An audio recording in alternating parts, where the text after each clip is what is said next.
Hello there, YouTube. James with J&E Farms. This is a live video, and it's a collaboration effort with another channel that we follow called Micro Farm Starter. Um, they want us to talk about 5 things we are excited about for spring. I'm going to link their page in the description below, and a link to the video um, that they're collaborating on. So, um, thinking about those 5 things, um, the first, to me, most exciting thing this spring here on the farm is the lambing that will happen in about 3 or 4 more days of the registered Texel ewe flock.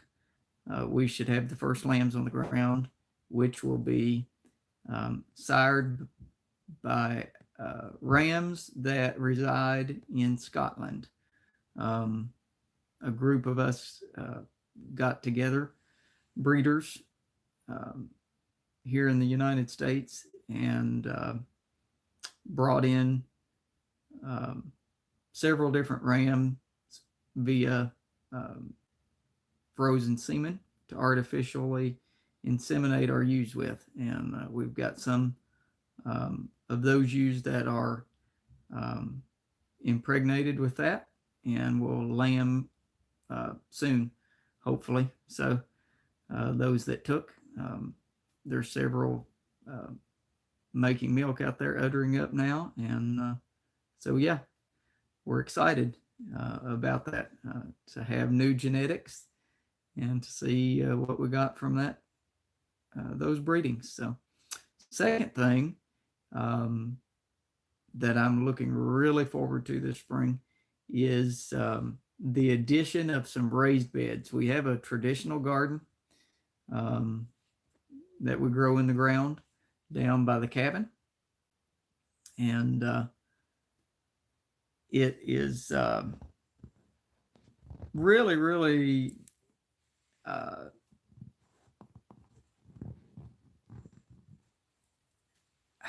frustrating. Last year was the first year in that spot, and the weeds just absolutely took it over. We did get a lot of production down there, but by the end of the summer, it was a nightmare. You could not walk through it from the weeds.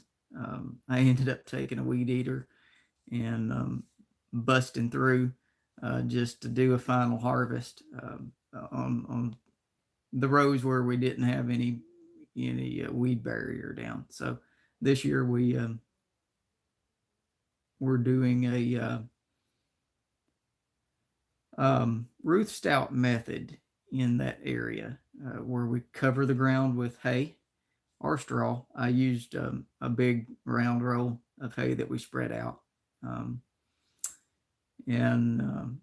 you just add to that as needed, pull it back, and plant right into the dirt, and it works as mulch, easy to weed, and then feeds and builds the soil as the layers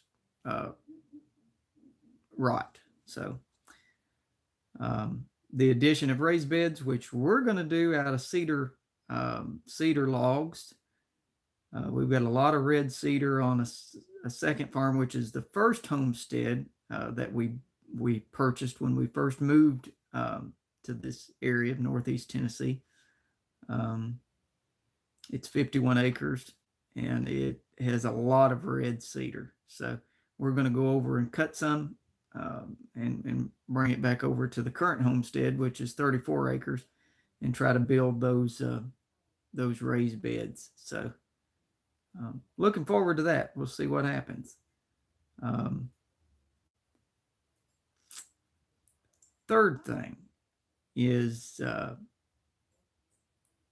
the ability that I got last week after talking to a representative from the power company to get um, wood chips hauled in and dumped uh, when they get on uh, cleanup duty for under the lines cleaning up and down trees and that sort of thing. They have to go and do. Um, they'll bring them to the farm when they're in our area and deliver the truckload of wood chips at no charge to us. They're glad to do it. That way they don't have to pay to dump it. So that'll be a huge addition around the raised beds for weed control. And I'm also going to try to use them in areas where the livestock tend to congregate and walk, and to try to cut down on mud.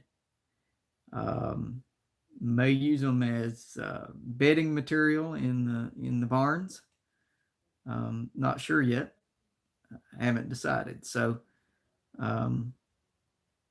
yeah, really excited about free wood chips, mulch for the farm. That's a cool thing.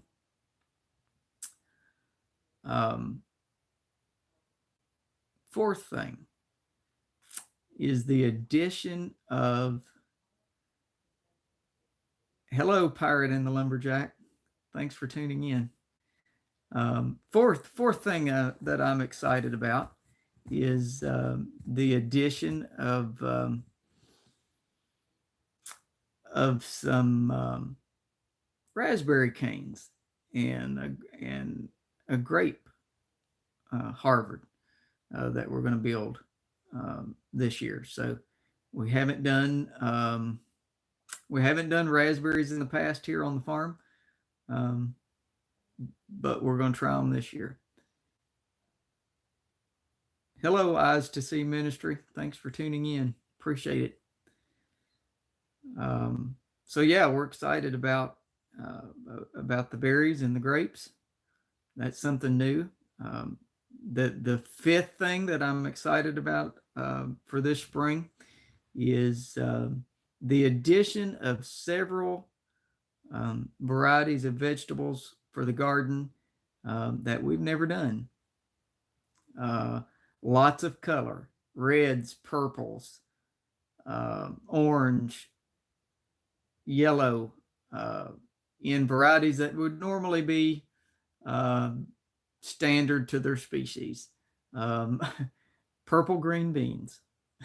Yeah. So all kinds of stuff that we've got that are just different. Asparagus. I've got about 4 different varieties of asparagus, and we're going to start some asparagus beds. Never grown asparagus. So that's going to be interesting. Done a lot of research. Know what I'm doing, I hope. So, yeah. Lots of different varieties of tomatoes even that we've never done before. I think everything we're planting this year is an heirloom variety. That's going to be different.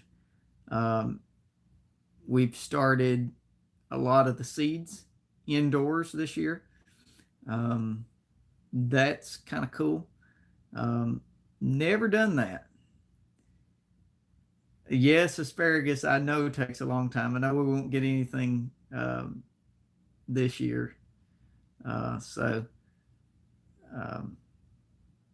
But yeah, we're prepared to be patient with that.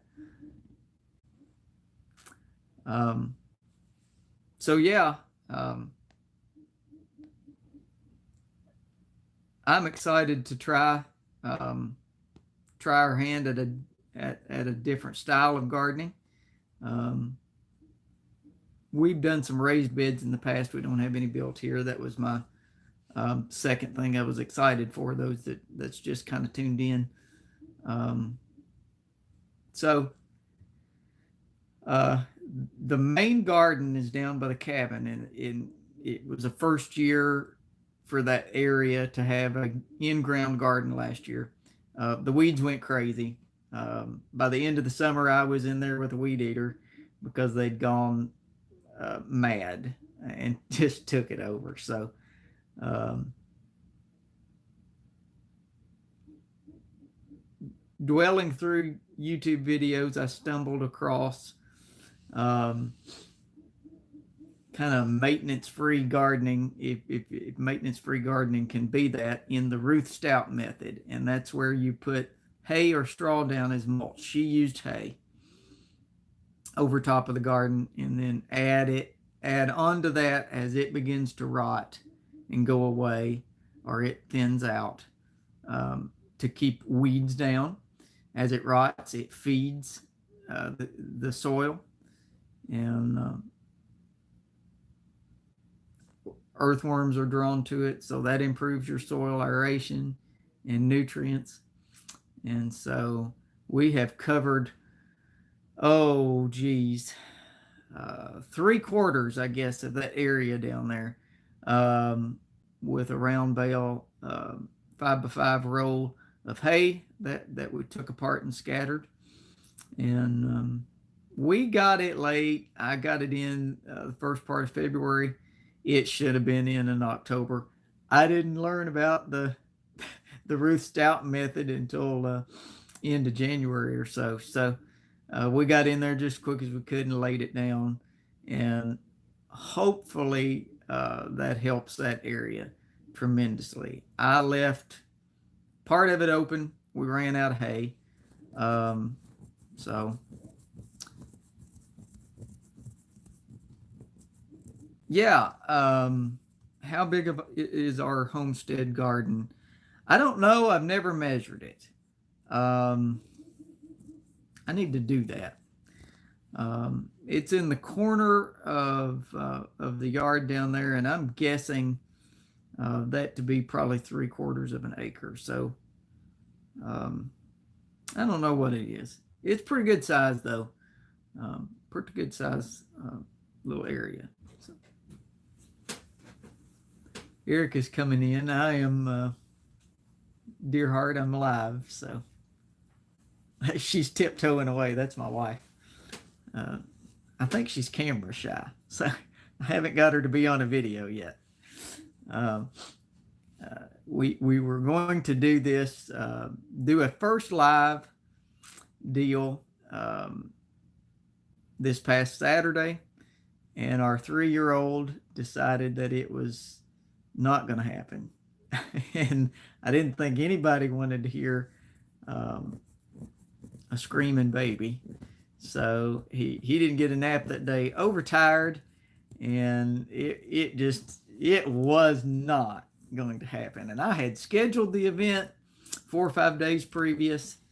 And so, hey, when you've got kids and a farm, it's minute by minute some days, day by day for sure, but sometimes it's minute by minute. So we had to cancel that off. So hopefully we can do a planned event, and you can meet Erica, and we can tell our story and talk about our farm and us and our family, and you can get to know us. So excited to be part of, yes, absolutely, kids come first.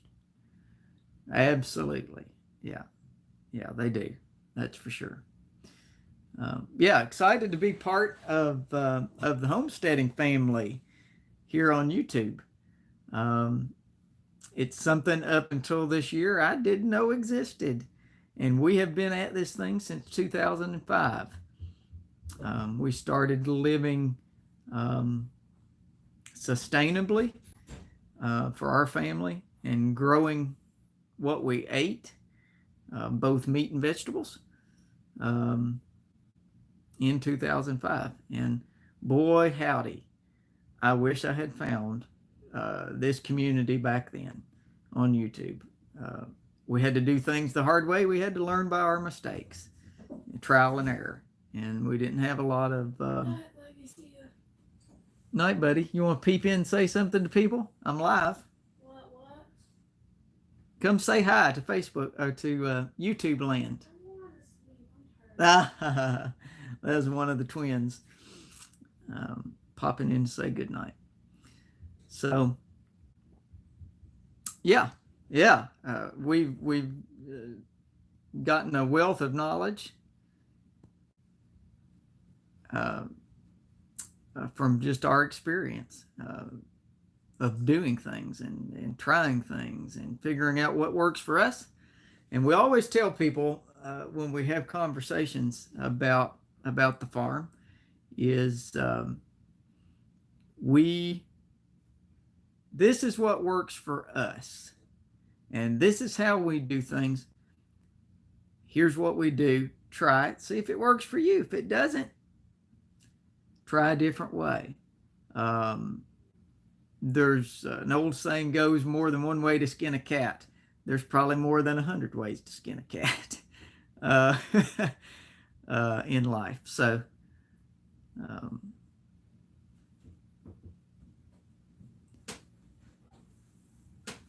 you're out here, out of the city, huh? Eyes to see. Where are you headed?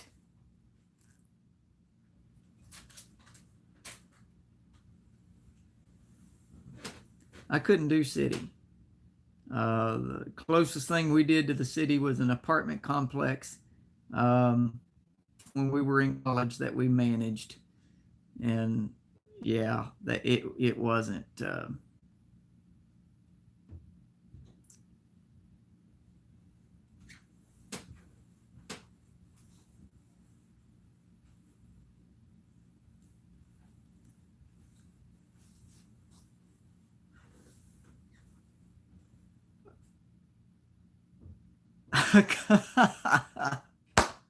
We're in California, the land of ever increasing taxes, huh? South Carolina's good, yeah. Yeah, North Carolina. I love North Carolina. Um,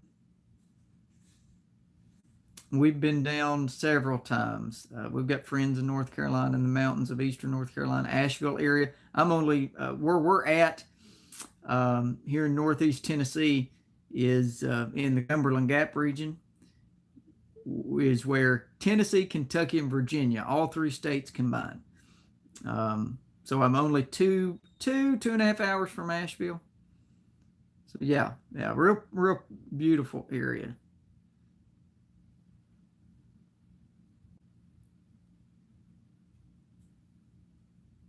Ah, Texas, cool. Yeah, we when we moved up here, we moved from Alabama. Erica went to vet school at Auburn, and we held on to the homestead in in Alabama for a while before it sold. So, um, Pirate and the Lumberjack, I feel you. Be patient. Hopefully, it sells soon, and you guys can be out of that burden. So, been there and done that. It's not fun uh, to try to keep up two places. So, eyes to see, yeah. The mountains are nice. Um, the mountains up here are um, we get humidity, but it doesn't tend to just stick around for a long period of time. And the original homestead was 51 acres and is actually 7 miles from this one, um, and in the state of Virginia. Like I said, we're in that tri-state region: Kentucky, Virginia, and Tennessee. Um, and it was kind of down in a swag uh, between two hills and in the bottoms. And there's a spring-fed creek. The spring's on our property, pumping about 60 gallons a minute of water.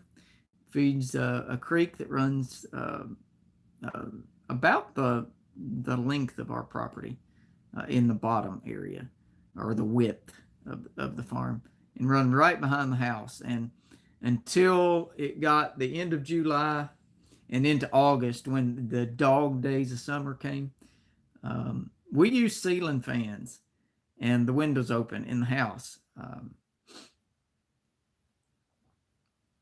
Yeah, uh, I don't know eyes to see about that.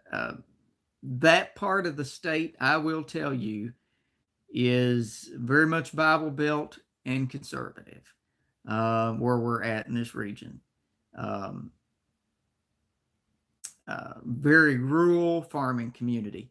That legislation you see coming out, um, many of the people that live in our region, hey, Tori, I'm James. Good to meet you.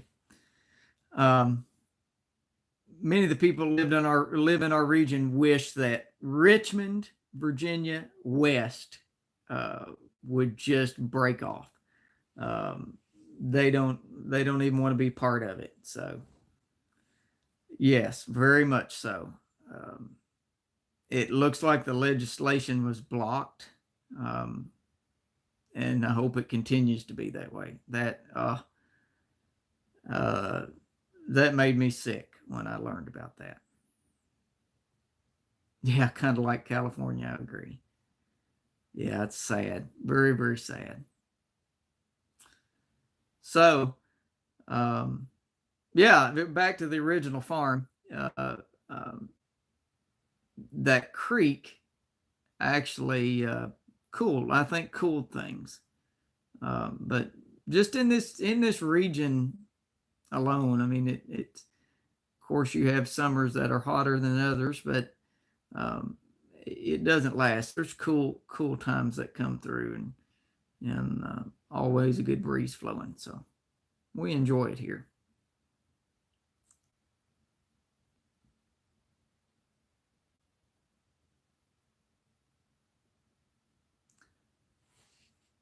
I'm watching, kind of watching the chat feature um, on my laptop, so that's why I'm looking over there. It's hard to see on this cell phone, so what I'm recording on. We are not off grid.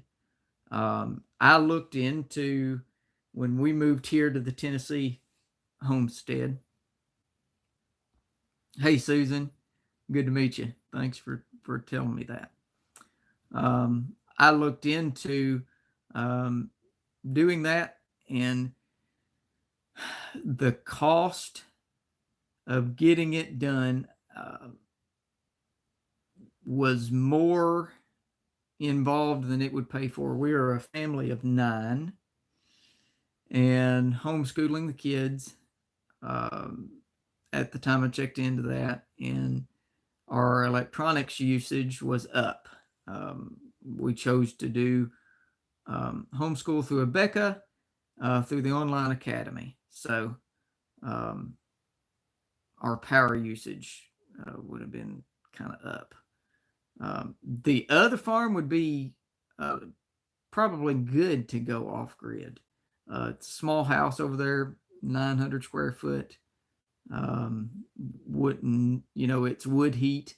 So, there's no need for a big electric demand there. Um, I have a goal or a dream, if you'd call it a dream, for the future to build a cabin. It would be off grid. I don't even know that I would put solar panels in a cabin. Um, yes, we have animals. We've had chickens for years. We started out with dairy goats and boar goat crosses, and then went to a registered herd of boar goats and worked that for a while we were in Alabama, and moved that whole herd of mixed dairy and meat goats up here with us. And we were up to about 150 breeding does. And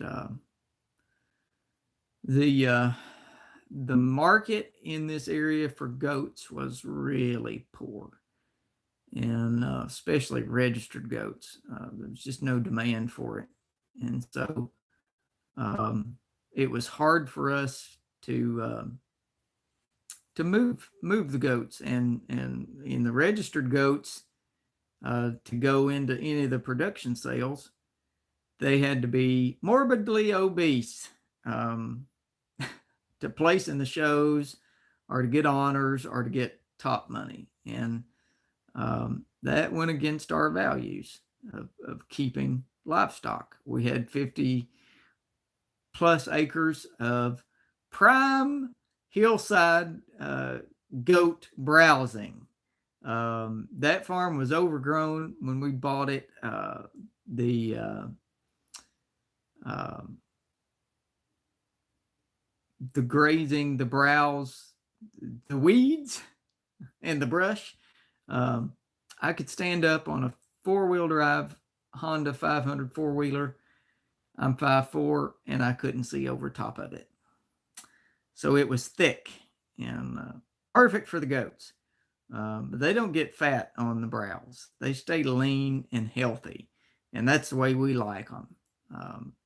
Goats should eat at eye level or above, and they stay parasite free that way. And that's how God intended them to survive. So why mess with nature? Why do they want them fat? Good question. It looks eye appealing. They look good. It's the aesthetics to the eye. Fat hides flaws in production animals. Covers things over, and I don't know why they push that, but it's ruined that breed. Following fads in that show ring has ruined that breed. We had does in our herd moving from the deep south in central Alabama, where it was extremely hard to keep small ruminants alive due to the parasite load. We were able to breed and select a herd of goats over the course of 5 years that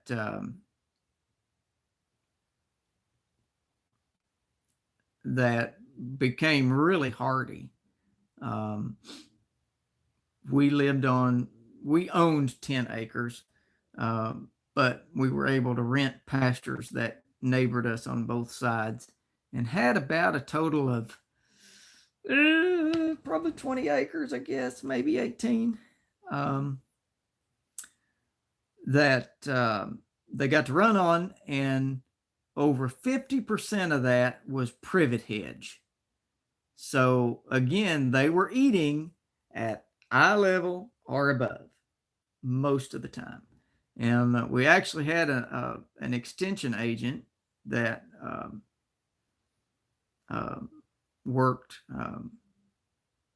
with a lot of 4-H kids with small ruminant projects, and he had been to several farms in the area, and we were the closest producer that had pretty good quality stock that could transport animals to the college for the 4-H and FFA judging teams. And he came, looked at our herd, and picked out a class of goats, weaned goats, for us to take over there. And he was absolutely amazed. He looked at me and he said, "This is how goats are supposed to be raised, not little small pens with manure piled up 10 feet in the air." And most of your goat producers in that area at that time, it's probably changed, but they kept them in small paddocks, dry lot areas, and fed them all sorts of stuff. Alfalfa, high price show feeds, not out in God's green country. And they did that to keep them alive because they had no natural parasite resistance. And many of those producers at that time, and I'm sure it hadn't changed much. Um, had to use chemical dewormers every 30 days just to keep animals alive, and we weren't going to do that. We you know, it survival of the fittest in our. Now we fed good. Um, we kept mineral out, and we tried to keep them fed good. We had to supplement some as dry conditions down there, drought area we were in. At the time we were raising them, we had 2 or 3 years of consecutive drought. Tough, um, hard times, hard times. But um, that herd did good, and we moved them up here and turned them loose. And when we sold out, we had those in the herd that hadn't been dewormed in 3 years. We'd gone back and looked at records. Uh, we had buyers interested in our records, and we let them know that, and we sold that herd.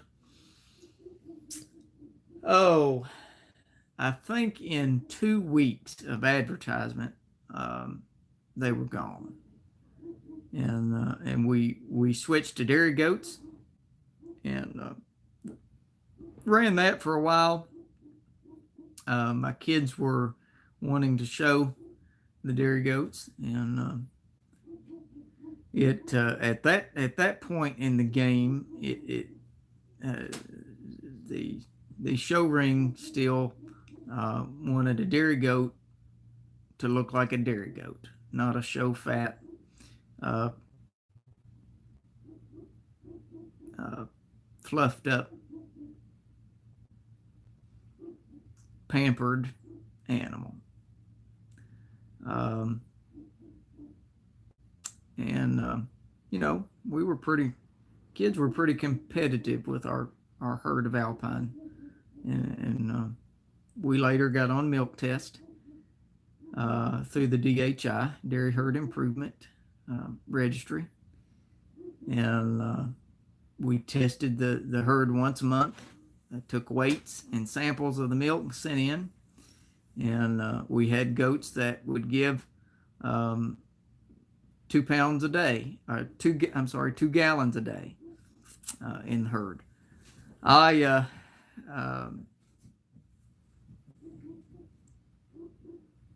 tried to keep too many goats, and we quickly got overwhelmed. After about 4 years of milking twice a day, every day, with no way to sell fluid milk. It wasn't cost effective to do a licensed dairy, so we never went that route. It's too much money to spend. So for the last year we were in, we milked 43 head twice a day, and I got burned out. So we liquidated those off and kept a few to get back to our roots of homesteading and providing for the family, and added a Jersey cow, which we still have a Jersey cow, and a few goats, and added Texel sheep, and have probably enjoyed the sheep more than I have any animal we've ever had on the homestead. Even more so than the chickens. And I love the chickens. At one time we had 150 laying hens and we're selling eggs to the university crowd when Erica was in vet school. So, but yeah, sheep are awesome. Yeah, it was tough, and it was financially a strain on our family. So, um, tax write-off was good for the farm, but financially it was killing us to keep feeding and providing for that herd of goats, and it didn't pay. It didn't pay for itself. We lost money, so you can't continually lose money. And make it so in farming. So the sheep are now the thing. They appear to be the potential to be more profitable. It's less work. We're moving to a grass-based only system. I overseeded one pasture. We're going to start do a pasture at a time this fall. I may do a couple pastures. We still have the other farm, so I'm able to shift animals over this spring when grass comes on a little better. Grass is good over there though, because nothing was overwintered, so I got a stockpile of fescue. The next couple weeks, I've got a new electric fence charger coming in. So that comes in. I get over there and do some cleanup and some fence repair. The next 2 weeks, I hope to have the large stock horses and cows all over there, and so we may be able to do some pasture improvement here, even more so for the sheep.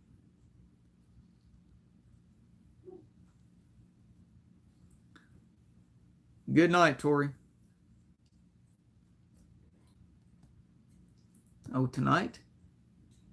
Oh, Erica's on her way out the door. She is a practicing veterinarian, and Thursday nights is her own call night. She's going in to do a C-section on a goat, so she's really good at that.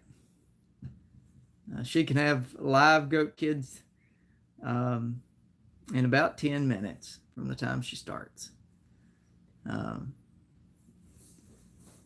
Good night, Tori. Thanks for stopping by and chatting. Appreciate it.